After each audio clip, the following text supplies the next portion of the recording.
ভাই দেখা যাচ্ছে বিদেশে আছে, ভাবি দেখা যাচ্ছে পর পুরুষের সাথে চ্যাটিং করতেছে। দিন পরে শোনা যাচ্ছে যে অন্য ছেলের হাত ধরে ভাবি পালাই গেছে। আমরা আজ কতটা বুঝি, ছোট ছোট বাচ্চারা যেভাবে মন করে মোবাইল চাপে, আমরা কিছুই মনে হয় বুঝি না। তাদের ছাড়া আমরা কিছুই বুঝি না। মাথা মগজ সব এইটার পেছনে গেছে।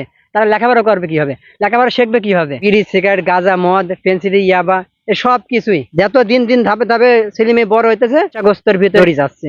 সবার হাতে একটা না একটা মোবাইল, কারোর হাতে একাধিকও আছে। আজকাল আমরা শুনি যে ফকির ভিক্ষা করে, তার ঝোলাও নাকি 2-3টা মোবাইল থাকে। তো মোবাইলটা পাওয়ার পরে আমরা কতটুকু সুবিধা পাইছি আর কতটুকু অসুবিধা পাইছি। এই যুগে মন করে মোবাইল পেয়ে আমরা অনেক সুবিধা ভোগ করতেছি, আবার কি অসুবিধাও ভোগ করতেছি। কারণ কেউ ভালো ক্ষেত্রে ব্যবহার করতেছে, কেউ খারাপ ক্ষেত্রে ব্যবহার করতেছে। ভাই দেখা যাচ্ছে বিদেশে আছে, এদিকে ভাবি পর পুরুষের সাথে কি চ্যাটিং করতেছে।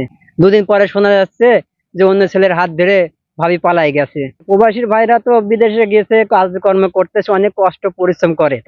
তারা দেশে কি হচ্ছে, তার বউ বাচ্চা কি করছে না করছে এগুলো তো জানে না। প্রবাস থেকে তো দেখতে পাচ্ছে না, হয়তো ভিডিওর মাধ্যমে ইময় কথা হচ্ছে, জাস্ট ভালোটুকু তো দেখাবে স্বামীকে। আজ দেখা যাচ্ছে অমুকের বউ পালিয়ে গেছে, আর একজনের হাত ধরে। সচরাচর হইতেই আছে, কিন্তু এগুলো হয় কেন?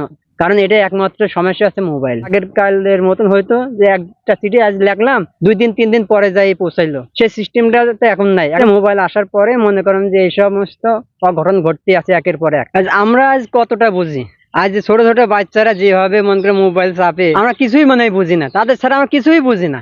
এরা দেখা যাচ্ছে শুই পরি পরি গরম মানে মোবাইলে এটা টেপে এদিক যায় ওদিক যায়, মানে বিভিন্ন রকম তারা এদিকে আবার ফ্রি ফায়ার পাবজি এসব গেমও খেলে। কোনো জন্য আমরা দেখি যে আমাদের গ্রামে কাউন্সিলের আশেপাশে বা বল ফিল্ডে পোলাপান দেখা যাচ্ছে 12 বছর 13 বছর 15 বছর 16 বছর বয়সে এইসব যুবক ছেলেপিলি সব ওই ফ্রি ফায়ার পাবজি এই গেম নিয়ে পড়ে থাকে। কি আছে ভাই, আমি আজ পর্যন্ত কিছুই পারলাম না। এই যে তারা লেখাপড়া করবে কখন, খেলাধুলা করবে কখন? খেলা লাগে না, ওই যে ফ্রি ফায়ার পাবজি গেম পাইছে, এটার পেছনে সময় চলে গেছে। মাথা মগজ সব এইটার পেছনে গেছে। তারা লেখাপড়া করবে কিভাবে, লেখাপড়া শিখবে কিভাবে? এবার এমন হয়েছে যদি মোবাইল দেখা যাচ্ছে যদি না কিনতে পরিবারে, ছেলে মেয়ে বলে গলায় দড়ি দেবো, বিষ খাবে, বিভিন্ন রকমের কথা শুনতে হয়। এখন ছেলে মেয়ে যদি একটা বায়না ধরে বা কান্নাকাটি করে, যেটা বাপ মার কাছে বলে যে আমি গলায় দড়ি দেবো, বিষ খাবো, যদি এগুলো যে বলতে থাকে তাহলে বাপ মা কি করবে? অবশ্যই বাধ্যতামূলক মোবাইলটা কিনে দেওয়া লাগবে। কিন্তু বাধ্যতামূলক কিনে দিয়ে এখন ছেলে কি করবে না করবে এটা কি বাপ মা দেখছে? আমরা তো অধিকাংশ দেখছে বাপ মাকে আমরা দোষ দিই। আমাকে ছেলে আর এরকম করে বেড়ায়, আমাকে মেয়ে তোলে বা প্রেজেন্ট করে রাস্তাঘাটে।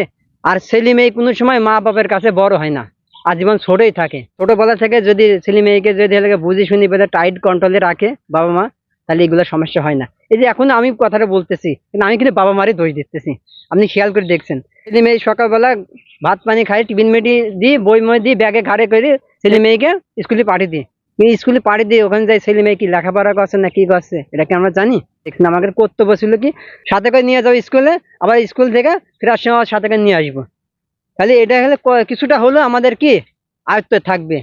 আবার মন করে এখন যে পরিস্থিতি, যে নেশার জগৎ এখন শুরু হয়েছে, প্রতিটা জায়গায় এরকম সমস্যা। এই যে বিড়ি সিগারেট গাঁজা মদ পেন্সিলি ইয়াবা সব কিছুই দিন দিন ধাপে ধাপে ছেলে মেয়ে বড় হইতেছে, নেশাগ্রস্তর ভিতরে জড়িয়ে যাচ্ছে। অঙ্গ দশে যদি এরকম হয় তাহলে কিছু করার নেই।